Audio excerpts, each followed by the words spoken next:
All right, let's open this door. Nope. Let's open the door a little bit higher. Sometimes you just can't get it up. But how about here? Nope. Maybe here? Maybe I have to help it all the way up.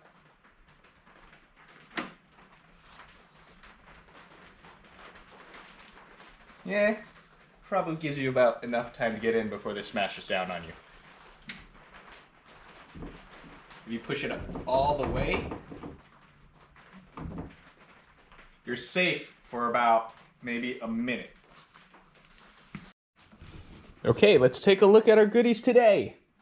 These just arrived in time for Christmas.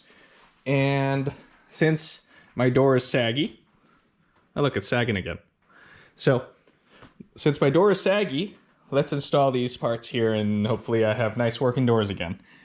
So I did try my best to find one of these struts because I like this larger diameter, and as you can see here, this guy is a lot more slim, but it is what it is. I did find a source for something like that, but the strength and whatever, the Newton meters, it was like 2 million Newton meters, and that wouldn't work for this application. It actually wasn't 2 million. I ordered these from SGS Engineering in England and specified that these would be 765 Newton meter of pressure or force. They got shipped to me with the ball fitting. I was told that they had these, but I also, before actually receiving these, I already placed the order for the other ones that were specified in the Facebook group. Thank you for all that information there. These are the Lift Support Depot ball studs. They seem a little bit longer in length on the shaft there. It was mentioned to me yesterday that I might actually want longer ones, like from these ones too, but I'm going to install these and see how they work out first. So first thing you got to do, you got to prop the door up. Even if your door is not in bad condition where it can hold itself up, if you could remove this for whatever reason to service it or something, you're going to take away the support that helps hold the door up, and the thing will collapse on you anyways. You can always use whatever you got. You can use a broomstick. You can use a 2x4. You can use whatever you got. Just pad it so you don't damage your door and whatever. I happen to have an extra hoist stand here, support, and that's what I'm using. Put a little cloth here so I don't mar up the inside. Let's get to removing these door struts. I can't seem to find any information about how to remove this, so here, we're gonna learn together.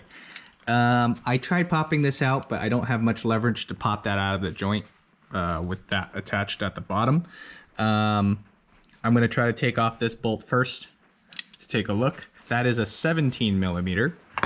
So I'm just gonna unscrew this and see what I can get from there.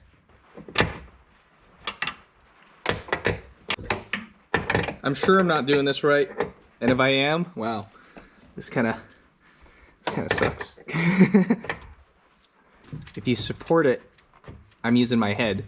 I'm supporting it a little bit more than the stand is. That takes some pressure off of it. I can turn this by hand. Oh, what does that do? Okay, cool. So my door is free hanging now. This is an interesting joint.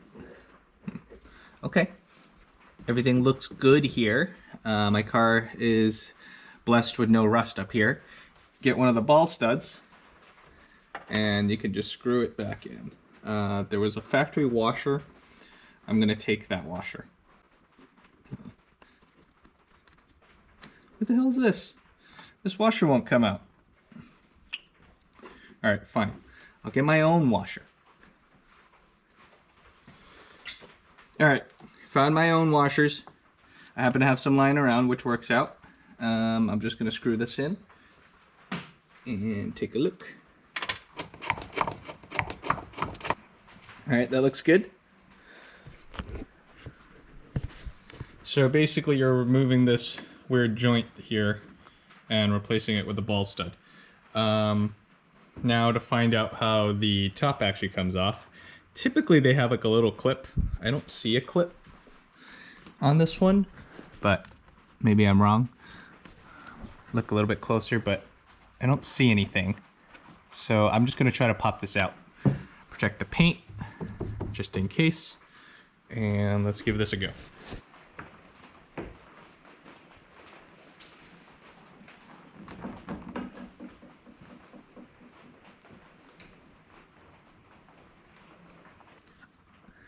I thought there was a clip. I didn't see the clip. So I tried prying on it. Maybe I'm not pulling hard enough or something, but I don't want to break anything. I don't know what's going on here. So with the strut actually off at the bottom, gives me more clearance to work on that ball stud that's also on the door. That's what I'm going to go for instead. It's also a 17 millimeter like the one on the bottom. So I'm just going to remove that now.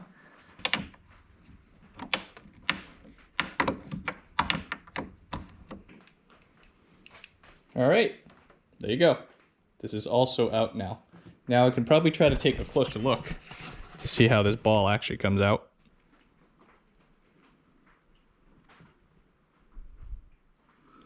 Nope, no idea. Maybe it doesn't come out. Who knows? So I'm gonna clean this out a little bit. It's a little it's a bit goopy in here. So let's just wipe some of that down. Install the other ball stud.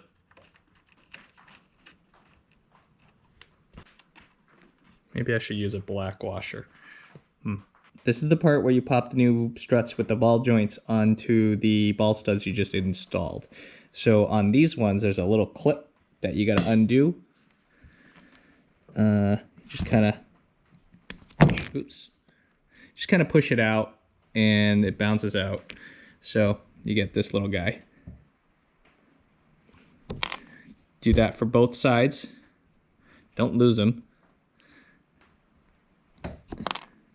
Take the new strut, line up the balls with where they need to go. So that one's gonna go there. This one's gonna go here. And look, I already have a problem. Last night I posted on the Autozam Facebook page and I showed that I got these for Christmas. So these are great. A user there, I think his name is Robert, he mentioned that these studs are not long enough and the door won't open all the way and I won't like it. And guess what? I haven't even tried it yet and I already will know that I won't like it because I'm off by that much from the door being all the way open. Okay, no problem. I guess I'll have to contact Lou at Lift Support Depot and get the slightly longer ones. For now, I'm just gonna install these anyways, just because I'm already here and I'm supposed to show you how to do this. What parts you get are up to you. I'm gonna try to see if I can finagle it by adjusting how much of the stem is threaded in. I'm gonna unthread one of my other ones to see how much thread I actually have to work with, so it's not just barely hanging on there. Oh, there's a decent amount.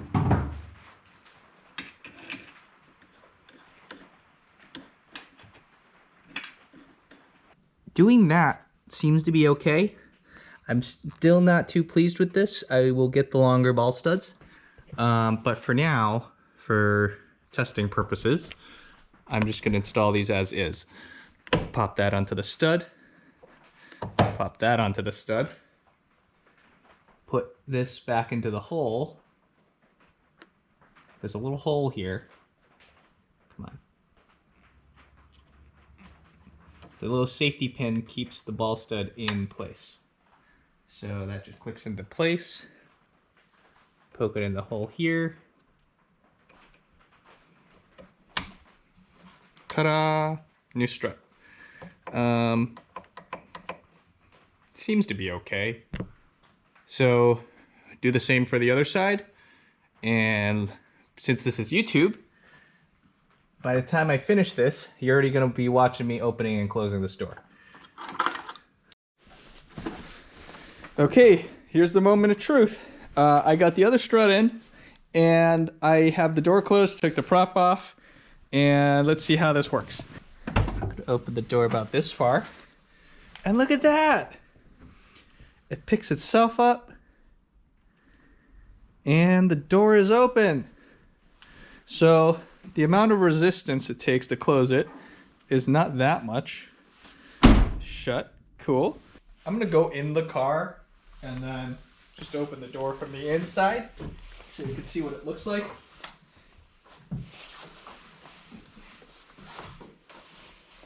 It's really hard with no seat.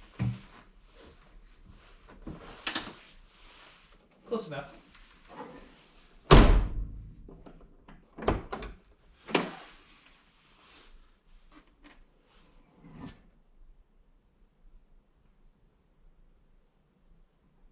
If you look here, I do have the problem with how the door doesn't go up as high as the original side. So I haven't changed this door strut yet. So these are the stock ones and these are the new ones. You can see how this side's a little bit lower. It's not much, but you should be able to see it. That's caused by these guys.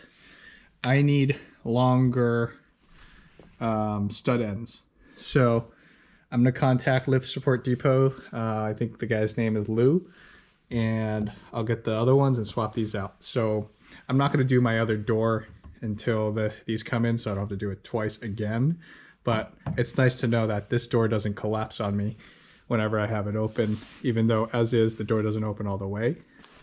Simple enough. Actually, I'm gonna lie and say that it was simple enough. For some reason, when this stud came out for my old shock, it actually stripped the thread somehow. It just kind of dinged up the end. I don't know why. So I had to get a tap and fix that. But other than that, it's all good. Simple.